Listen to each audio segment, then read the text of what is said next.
नमस्कार, times now Navbharat पर आपका स्वागत है। आपके साथ मैं हूं राकेश पांडे। शाम के 5 बजने वाले हैं। वक्त हो गया है देश के सबसे पसंदीदा डिबेट शो राष्ट्रवाद का। राष्ट्रवाद यानी देश से बढ़कर कुछ नहीं। और आज का सवाल ये कि जन्मदिन पर मोदी का मैसेज क्लियर, इसीलिए आतंकिस्तान पाकिस्तान में फियर है। पाकिस्तान से अमेरिका तक मोदी ने क्या वाकई खेल बदल दिया?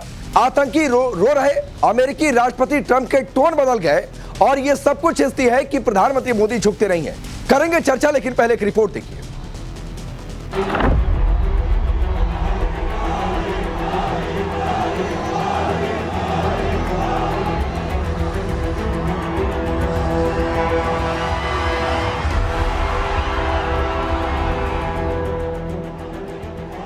Prime Minister Modi, my best wishes to you on your 75th birthday. My good friend Narendra, I want to wish you a happy birthday. My good friend Prime Minister Modi, congratulations on your 75th birthday. Happy birthday to my friend Prime Minister Modi. देश से लेकर दुनिया के सभी दिग्गज आज PM Modi को उनके जन्मदिन की बधाई दे रहे हैं। दुनिया के सबसे बड़े लोकतंत्र भारत में अगर नरेंद्र मोदी सबसे लोकप्रिय नेता बने हुए हैं तो इसके पीछे वजह राष्ट्रीय हित से कभी समझौता न करना, देश के दुश्मनों के प्रति जीरो टॉलरेंस पॉलिसी पर चलना, नतीजा की सियासी विरोधियों की हर थ्योरी फेल और अमेरिका जैसे देश के राष्ट्रपति को भी अपना टोन बदलने पर मजबूर होना पड़ता है। कल जैश कमांडर मसूद इलियासी की जुबानी मसूद अजहर पर भारत के कहर की कहानी आई तो आज पीएम मोदी ने दो टूक कह दिया कि दुनिया देख रही है आतंकियों का रोना। अभी कल ही देश और दुनिया ने देखा है, फिर एक पाकिस्तानी आतंकी ने रो रो कर अपना हाल बताया है। साथियों, ये नया भारत है। ये किसी की परमाणु धमकियों से डरता नहीं है।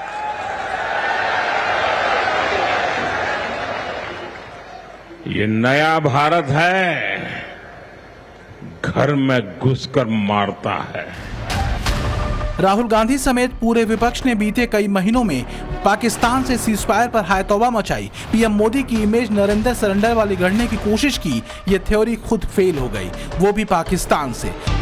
साफ है पाकिस्तान खुद कह रहा है कि उसके और भारत के बीच किसी तीसरे देश की भूमिका को खुद भारत ने खारिज कर दिया था। यानी मोदी के जन्मदिन से एक दिन पहले नरेंद्र सरेंडर की थ्योरी पाकिस्तान से ही खारिज हो गई। बात सिर्फ इतनी नहीं, राष्ट्रहित के लिए मोदी कितने सख्त हो सकते हैं और कैसे अमेरिकी राष्ट्रपति तक को टोन बदलना पड़ सकता है, ये दुनिया देख रही है। पीएम मोदी को जन्मदिन विश करने में सबसे पहले रहे अमेरिकी राष्ट्रपति ट्रंप ने सोशल मीडिया पर लिखा, मैंने अपने दोस्त प्रधानमंत्री नरेंद्र मोदी के साथ फोन पर अच्छी बातचीत की। मैंने उन्हें जन्मदिन की ढेर सारी शुभकामनाएं दी। वह बहुत अच्छा काम कर रहे हैं। नरेंद्र, रूस यूक्रेन युद्ध को खत्म करने के लिए आपके समर्थन के लिए शुक्रिया। President DJT. मतलब साफ है, ट्रंप को एहसास हो चुका है कि मोदी झुकने वाले नहीं। राष्ट्रहित और राष्ट्र सम्मान के लिए मोदी के अडिग रुख की चर्चा पाकिस्तान तक में हो रही है। अब जब ट्रंप के मीडिएटर वाले दाव पर पाकिस्तान ने ही पानी फेर दिया, तेवर दिखा रहे ट्रंप के सुर भी बदल गए। तो ऐसे में सबसे बड़ा सवाल है कि ऑपरेशन सिंदूर में पाकिस्तान जैसे दुश्मन के इकबालिया बयान के बाद भी विपक्ष अपनी नकारात्मक राजनीति से कब तक बाज आएगा। सवाल कि मोदी की विपक्ष के पास कोई काट नहीं क्या, इसलिए विपक्ष हर बार सीमा पार कर रहा। Bureau report, times now Navbharat. तो चलिए आपने रिपोर्ट देखी, आपका परिचय मैं आज के मेहमानों से करवाता हूं। विजय शर्मा भारतीय जनता पार्टी के नेता और प्रवक्ता, विनोद बंसल जी वीएचपी के नेता और प्रवक्ता हैं, सुजाता पांडे जी पॉलिटिकल एनालिस्ट के तौर पर हमारे साथ जुड़ रही हैं, अश्विनी मिश्रा जी कांग्रेस पार्टी के नेता, तारिक खान समाजवादी पार्टी के नेता और प्रवक्ता और सारिका पासवान है आरजेडी के नेता और प्रवक्ता। आप सभी का बहुत बहुत स्वागत है। अश्विनी मिश्रा, आपसे शुरू करता हूं। तो मसूद इलियासी जो जैश का कमांडर है, उसका रोना भी तमाशा, आपके हिसाब से मानूं मैं इसे?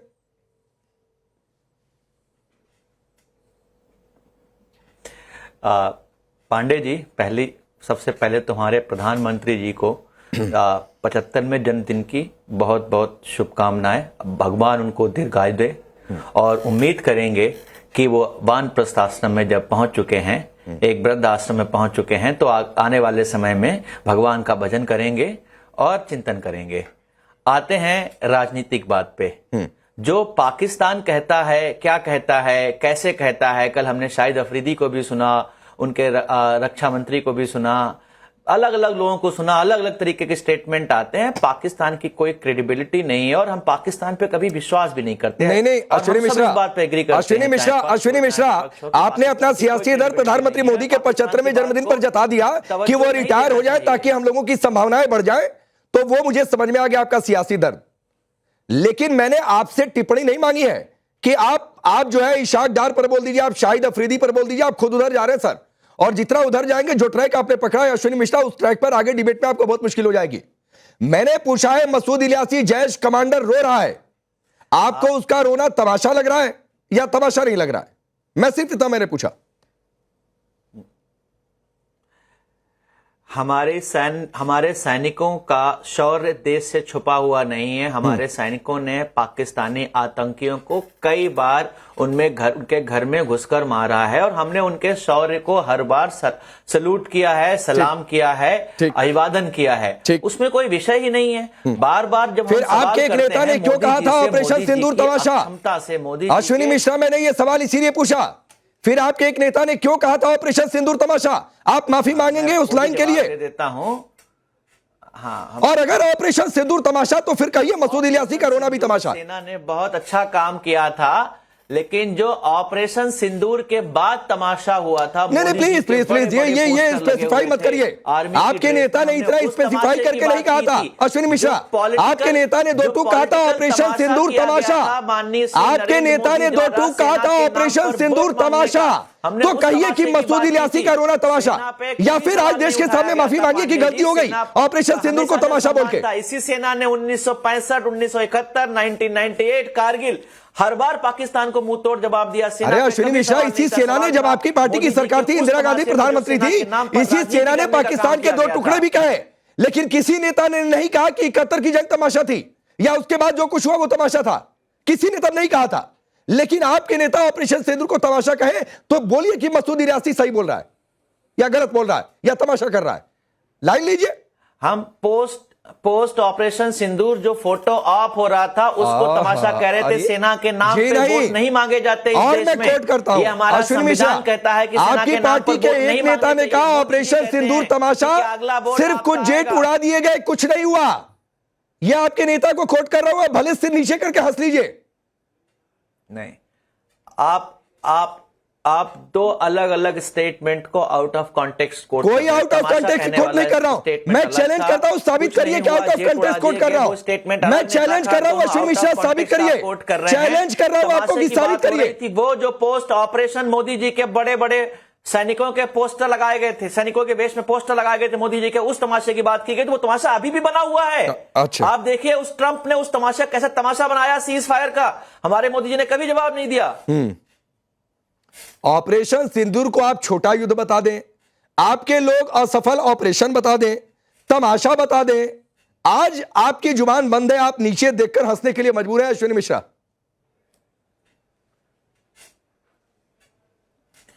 ये आप वाट बाउटरी कर रहे हैं, ऐसा वाट बाउटरी क्यों कर रहा हूं भाई? पांडे जी, नहीं, कौन से वाट बाउटरी कर रहा हूं मैं? ऑपरेशन सिंदूर को हमने अनकंडीशनल सपोर्ट, बिल्कुल आप चीजों का इधर उधर घुमा रहे हैं। मैं बिल्कुल नहीं घुमा रहा हूं, अभी तो और घूमेंगी चीजें। की बात यह है कि सेना का सम्मान किया गवर्नमेंट के साथ। अच्छा मैं घुमा दूं, खड़े थे हम लोग। अच्छा मैं घुमा दूं, एक सेकंड विजय जी, एक मिनट और दीजिएगा। नहीं, रुकिए अश्विनी मिश्रा सुनिए, आप कह रहे हैं ना मैं चीजों को घुमा रहा हूं, तो अभी तक तो नहीं घुमा रहा था, अब घुमाता हूं जी। और अब चलिए बोलिए, ट्रंप पर आप लोगों ने पिछले एक हफ्ते में कोई कुछ क्यों नहीं कहा?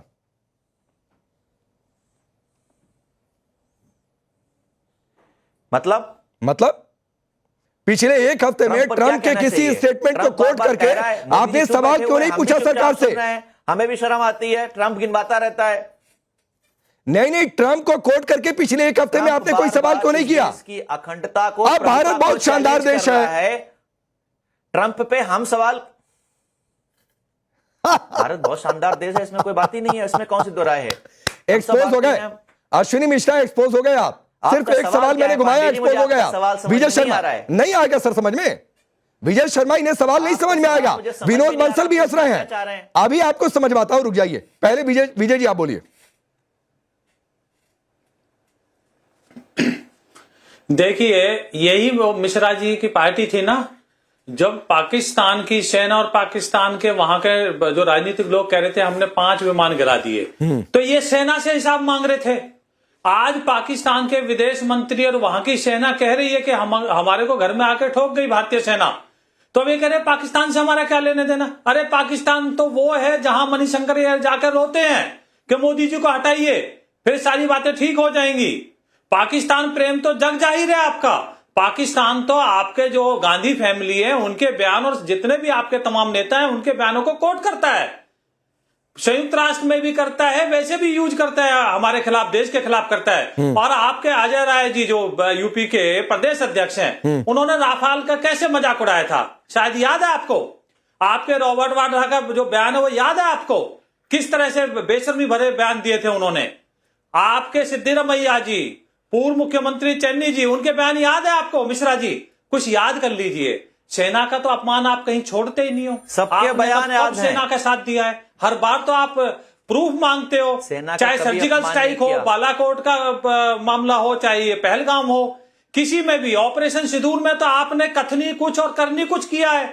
अंदर बैठ के समर्थन देते थे, बाहर आके आपने वो काम किया है जो दुश्मन भी नहीं करता। एक बात का जवाब दे दीजिए। आप हर बात पे जवाब मांगते थे, जवाब पाकिस्तान से मांगना चाहिए था, जवाब आप भारतीय सेना से मांग रहे थे, भारत सरकार से मांग रहे थे। ठीक आप ठीक ठीक। कितने अब मैं ऐसी घटिया बातें कर रहे थे कि टीवी चैनल पे बोल भी नहीं सकते हैं। नहीं, अश्विनी मिश्रा को समझ में नहीं आया मेरा सवाल, तो सुजाता पांडे 30 सेकंड आपको फिर रुकिए सर, आपको पहले सवाल समझ में आओ। अश्विनी मिश्रा रुक जाइए सर, नहीं रुक जाइए। अश्विनी मिश्रा प्लीज, आपको सवाल नहीं समझ में आया ना सर, तो पहले आपको सवाल समझवाता हूं, फिर आप जवाब दीजिएगा। सुजाता पांडे, इन्हें सवाल समझवाइए। मैंने इनसे सवाल पूछा कि ऑपरेशन सिंदूर अगर तमाशा आपकी पार्टी के नेता कहें तो मसूद इलियासी, जैश का कमांडर जो रो रहा है कि हाय मसूद के परिवार को मार दिया, क्या यह भी तमाशा है? यह सवाल इनको नहीं समझ में आ रहा है। यह सवाल इनको नहीं समझ में आ रहा है कि एक हफ्ते के भीतर कांग्रेस पार्टी के किसी नेता ने ट्रंप को कोट करके कोई सवाल सरकार से क्यों नहीं पूछा। यह सवाल इनको नहीं समझ में आ रहा है। देखिए, ये सवाल इनको समझ में आएगा भी नहीं, क्योंकि जब भारत को सबसे ज्यादा जरूरत थी कि सारी पार्टियां एकजुट होकर देश के साथ खड़ी रहें, देश की सेना के साथ खड़ी रहें, तो ये सबूत गैंग बने हुए थे। और ये सिर्फ ऑपरेशन सिंदूर के दौरान बात नहीं है, जब क्योंकि ये पाकिस्तान के प्रोपेगेंडा को यहाँ फैला रहे थे, जो सवाल पाकिस्तान में पूछे जा रहे थे, जो प्रोपेगेंडा पाकिस्तान बाहर जाके फैला रहा था, जो चीज ग्लोबल टाइम्स लिख रहा था, वही चीज कांग्रेस के मुख्य पत्र, मुख्य ट्विटर अकाउंट और मुख्य यूट्यूब अकाउंट से पूछी जा रही थी, उनके राजनेता पूछ रहे थे। कांग्रेस के नाना पटोले ने कहा कि ऑपरेशन सिंदूर थोड़ी है, ये तो वीडियो गेम है। उसके बाद राहुल गांधी ने कहा कि विदेश मंत्री पे सवाल उठने चाहिए कि उन्होंने पाकिस्तान के साथ जो युद्ध हुआ उसकी पहले से जानकारी दे दी, उनको गद्दार कहा और क्या क्या नहीं कहा। ये नहीं, आपको याद नहीं कि राहुल गांधी कहते Trump is right, dead economy तो है ही है, हमारी तो डेड इकोनॉमी है। और ट्रम्प ने फोन किया नरेंद्र सरेंडर, ये कहा ना, और उस पे बड़ी तालियां, तो बड़ा मजा आ रहा था। उसको ट्वीट रिट्वीट गिन रहे थे, कह रहे थे वाह वाह वाह वाह जनता का ये। लेकिन जब आज इनके मुंह पे कालिक पुट गई है तो उनके कुछ नहीं बोल पाएंगे,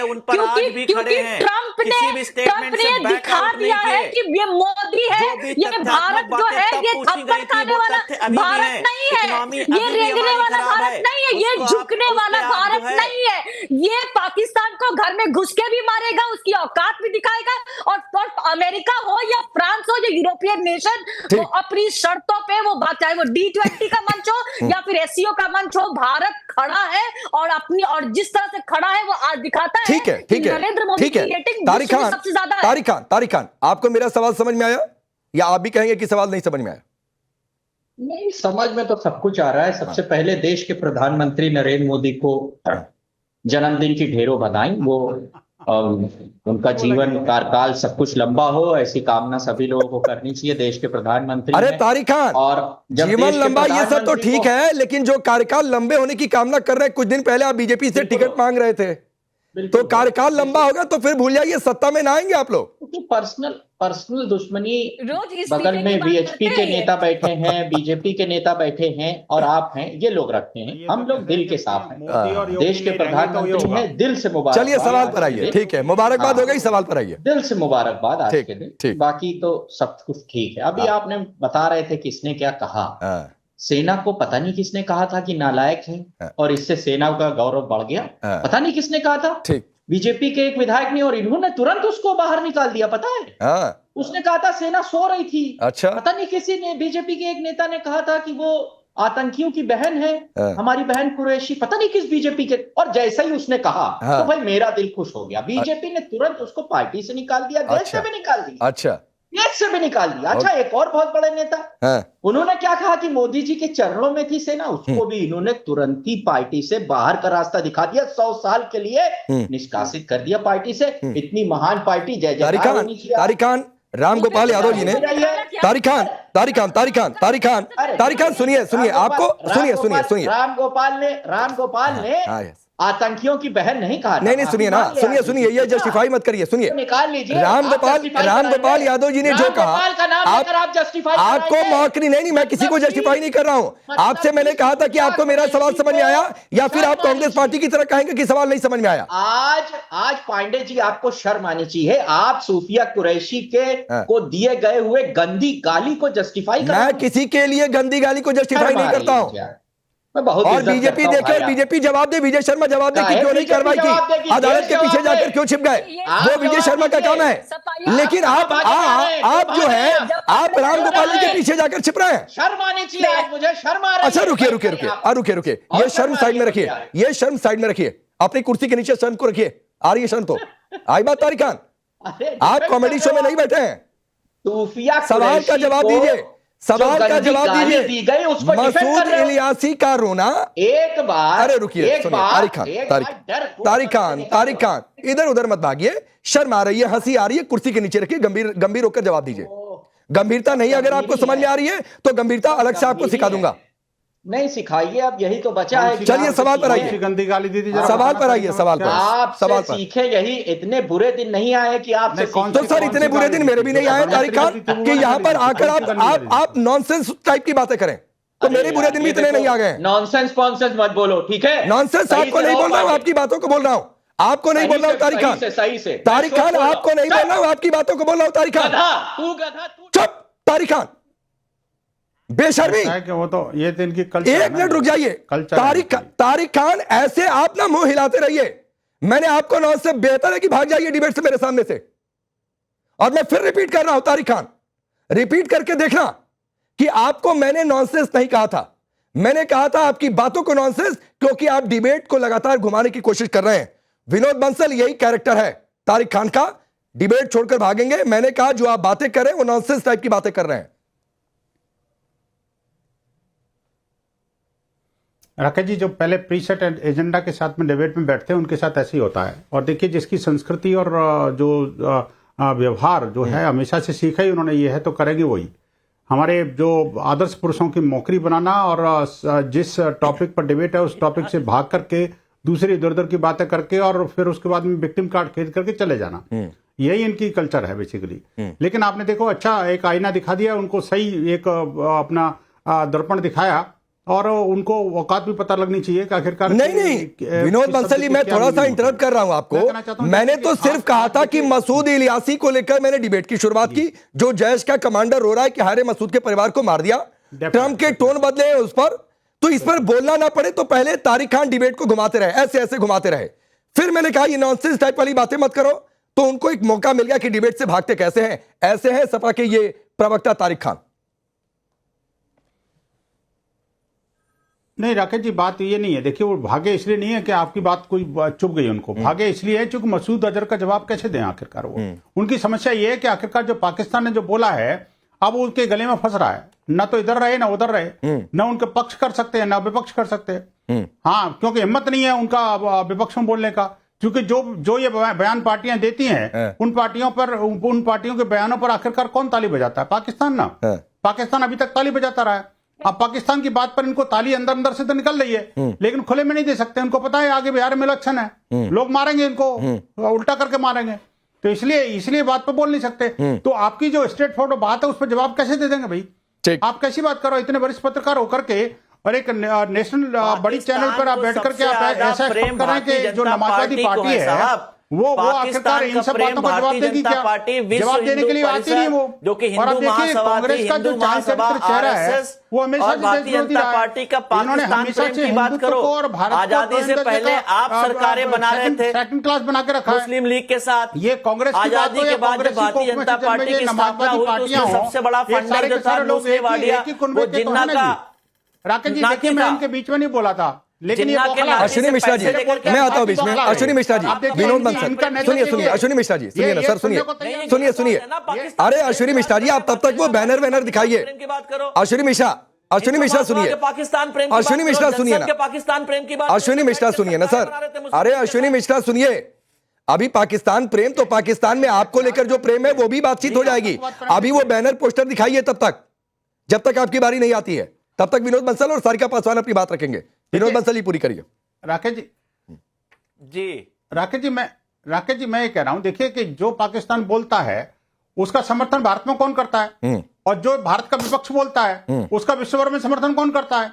मुझे बताने की आवश्यकता है क्या? आप तो सुधी दर्शक अच्छी तरह जानते हैं। आप मुझे बताइए कि कौन सा विपक्ष का नेता है जो विदेश में जाकर के और अपने भारत की बदनामी करवाता है?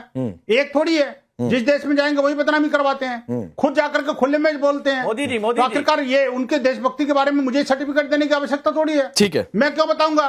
सारिका जी, देखिए ये बोल पड़े ना, चोर की दाढ़ी में तिनका। ठीक है, मैंने नहीं बोला। हाँ ठीक है। विनोद जी आता हूं। सारिका पासवान भी एक बोल दे।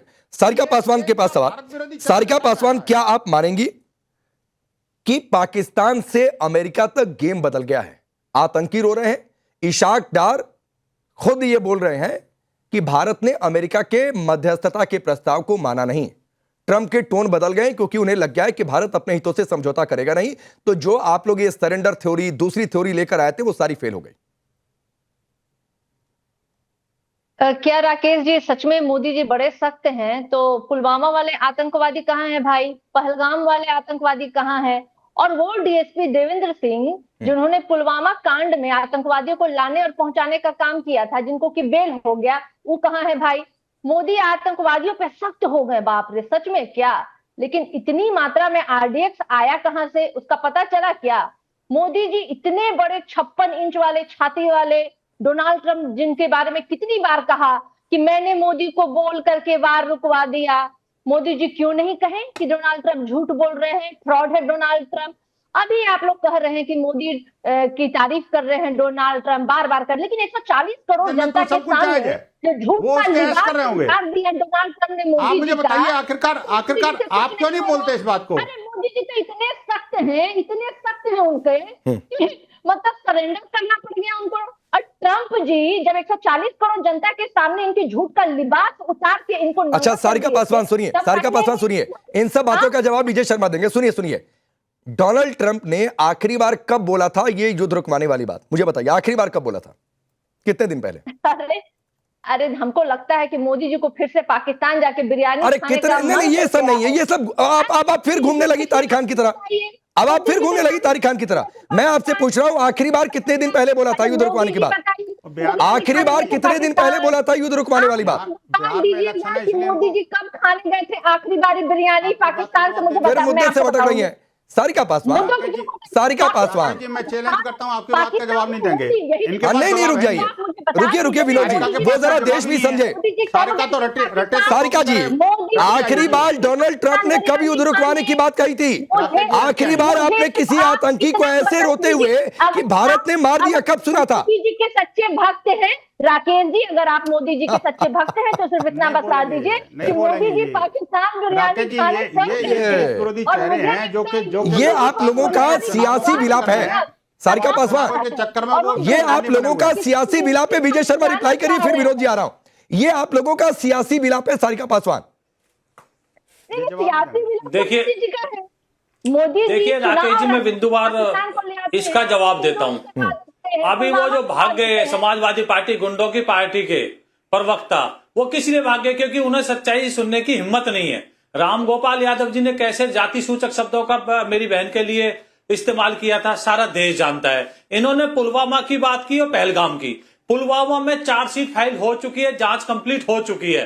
पहलगाम की बात करते हैं तो मुझे लगता है ये पढ़ लिख कर नहीं आई है, इन्हें पता नहीं है 3 आतंकवादी मारे गए थे, उनके ऊपर भी इन्होंने उंगली उठाई थी। कि आज संसद चालू है तो आज ही क्यों मारे गए? इनके इतनी सहानुभूति आतंकवादियों के साथ है, वो जग जाहिर है। दूसरा, राहुल गांधी जी विदेश में बैठ के किस तरह से संवैधानिक संस्थाओं को पर उंगली उठाते हैं ये भी बताया। और सारी काजी ने टीवी के ऊपर झूठ बोला कि उन्होंने मोदी जी को बोला कि मैंने मोदी को बोल के युद्ध रुकवा दिया। कभी मोदी जी से उन्होंने ये नहीं बोला कि मोदी जी का नाम लिया हो। उन्होंने बोला कि मैंने अपने व्यापार के नाम लेके और ये युद्ध रुकवाया है। तो उसमें हमारा एमईए ने भी और भारत सरकार ने भी खंडन कर दिया। और अब तो पाकिस्तान का भी बयान आ गया और मोदी जी ने संसद के अंदर खड़ा होकर बोल दिया कि मेरी जेडी वैन जो उपराष्ट्रपति थे उनसे सिर्फ एक बार बात हुई थी इस युद्ध को रुकवाने के। ठीक है, जो भी हमारा ठीक है। विजय जी आता हूं। विनोद बंसल 30 सेकंड आपको देता हूं। मेरे एक सवाल का जवाब सारिका पासवान नहीं दे पा रही है कि डोनाल्ड ट्रंप ने आखिरी बार युद्ध रुकवाने की बात कब कही थी? कब आखिरी बार हमने किसी आतंकी को ऐसे रोते हुए सुना था कि हाय भारत ने मार दिया? लीजिए, बोलिए नहीं पाइएगा आप? क्या नहीं बोलना नहीं चाहते इस बात को? क्या नहीं बोल पाई? नहीं राकेश जी, मैं एक बात कहना चाहता हूँ। देखिए, मैं आपसे और विजय जी से निवेदन करूंगा कि भैंस के आगे बीन बजाने से कोई लाभ नहीं है। मैं कहना चाहता हूँ, देखिए, जो लोग सुनना नहीं चाहते उनको सुनाने से भी कोई फायदा नहीं है। जो रट्टू तोते की तरह जो वहां से रट के आते हैं वही टीवी चैनल पर बोलते हैं। विषय कोई भी हो और कोई और अपना जो एंकर कुछ भी पूछे उसका उससे कोई लेना देना नहीं है, क्योंकि इनके दिमाग में सिर्फ और सिर्फ चुनाव घुसा हुआ है और चुनाव के चक्कर में देश को भी गिरवी रख देंगे। इनसे उसे बात नहीं आएंगे। ये मैं कहना चाहता हूँ, ये इनका हिंदू फोबिया वाली मानसिकता है ना जी राकेश जी। हिंदू फोबिया की मानसिकता से ग्रसित है भारत का अधिकांश विपक्षी नेता। आप मुझे बताइए, ये अधिकांश विपक्षी नेतृत्व जो हिंदू फोबिया से ग्रस्त है और जो है भारत फोबिया से ग्रस्त है, मैं ये कहना चाहूंगा, वो लोग उनसे कैसे उम्मीद करोगे कि पाकिस्तान के फेवर को जवाब दे देंगे, जब बयान दे देंगे या भारतीय सेना के फेवर को जवाब दे देंगे? नहीं बोल सकते राकेश जी, इसे कहने को फायदा नहीं है। ये सारे के सारे हिंदू फोबिया से ग्रस्त लोग हैं, इनका मानसिक इलाज कराना चाहिए, वही ज्यादा बढ़िया। और आप देखिए कि भारत के सेना और भारत के सैनिकों का मान मनोबल जो है ना, ये तोड़ना इनका गहरा षड्यंत्र है।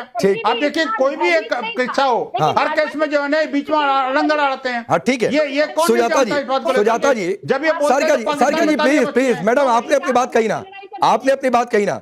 सुजाता पांडे, पहले तारिक खान को जवाब देते नहीं बना तो डिबेट को घुमाने की कोशिश की, अब सारिका पासवान वही काम कर रही है। देखिए राकेश जी, आप जो ये सवाल पूछ रहे हैं ये जियोपॉलिटिकल सवाल हैं, ये वैश्विक स्तर के सवाल है कि वहां पर डिप्लोमेसी में किस तरह की भाषा का इस्तेमाल होता है। आप ऐसे लोगों से सवाल पूछ रहे हैं जो अपने क्षेत्र से अभी तक बाहर नहीं निकले, किसी दूसरे राज्य में गए तो वहां पर नोटा से भी कम इनको वोट पड़े, तो इनकी राजनीतिक समझ उतनी ही है कि तू तड़ाक कर लो, डिबेट पे बैठ के जाति कर लो या फिर कोई ग्रंथ हो उसको फाड़ दो, वहां से इनकी प्रसिद्धि होती है। जहां भी आप इनको वैश्विक स्तर की किस तरह की डिप्लोमेसी, तो क्या मोदी जी को तू वैसे करना चाहिए जैसे कि लालू प्रसाद यादव पत्रकारों के साथ करते थे कि एक मुक्का मार देंगे ना तो घूम जाओगे। क्या लालू प्रसाद वाली भाषा इस्तेमाल करनी चाहिए थी? अरे इनके स्तर से आप कहां मोदी जी के स्तर को बता रहे हैं? आप क्या सवाल पूछ रहे हैं जो सारिका पासवान को क्या कितना ही बढ़ा? जाति में अगर बात करेंगे तो तुम्हारी जाति कितनी है, कौन सी है? राकेश पांडे की जाति कौन है? सुजाता पांडे की जाति कौन है? बुरा भाल साफ करो, ये सवाल इनको पूछिए, क्योंकि यहीं से इनकी राजनीति चलेगी और यही इनको समझ में आता है। तेजस्वी यादव को मैं इस बात के मार्क्स देती हूँ कि वो राहुल गांधी की राह पे नहीं चले, उन्होंने संयम बरता, लेकिन लालू प्रसाद ने सेना के बदले के साथ खड़े होने के बदला सेना का मनोबल गिराया और कहा और सेना पे सवाल उठाए। अश्विनी मिश्रा नहीं ठीक है। अश्विनी मिश्रा, ये तो सुजाता पांडे ने अलग लाइन ले ली कि सपा आरजेडी से क्यों ही जियोपॉलिटिकल बातचीत करें। आपको शायद समझ में आ रहा होगा या आपको इतनी देर में सवाल समझ में आ गया होगा, तो जवाब ही दे दीजिए। मुझे आपका सवाल सुनाई नहीं पड़ा था, इसलिए समझ में नहीं आया था, क्योंकि बहुत साथ हम दोनों लोग एक साथ बोल रहे थे। बाकी आपका सवाल जो है वो एक्चुअली में सवाल नहीं है, वो एक जो हमारे तारिक भाई चले गए हैं बोल करके लिटरली वही लाइन पे है कि आपको मोदी जी के खिलाफ कुछ सुनना नहीं है। नहीं बोलिए ना सर, नहीं बोलना चाह रहा हूँ, आप खिलाफत में बोलिए, लेकिन डिबेट का सवाल देकर चाहिए। अश्विनी मिश्रा सुनिए, आपने टॉपिक रखा है डिबेट का, इसलिए मैं सिर्फ वो कमियां गिना रहा हूँ। मोदी जी ने देश को क्या दिया, मैं आपको एक फोटो दिखाता हूँ। बहुत हिंदुओं की बात हो रही थी, ये है चेतन सिंह जी। इन्होंने ट्रेन में लोगों का पूछ के कि आप मुस्लिम हैं कि नहीं, और फिर उनको मार दिया जो मुस्लिम मिले। क्या ये किस उस पहलगाम आतंकियों से किस तरह अलग है? मोदी जी ने देश को ये दिया, मोदी जी ने देश में हिंदुओं को रेडिकलाइज करने का, अश्विनी मिश्रा सुनिए, आरएसएस ने देश में हिंदुओं को रेडिकलाइज करने का काम किया। अश्विनी मिश्रा सुनिए, अश्विनी मिश्रा सुनिए, अश्विनी मिश्रा समय नहीं है, इतना ही समय सुनिए एक बात कहते हुए।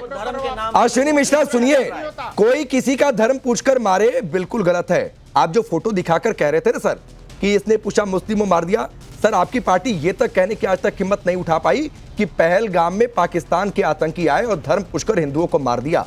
आपकी पार्टी की नेता प्रियंका गांधी संसद में बोल नहीं पाई और आप यहां पर वोट बैंक की तुष्टीकरण की पॉलिटिक्स खेल रहे हैं। तो ये सर आपकी सियासत की हकीकत है। आप सबका बहुत बहुत शुक्रिया।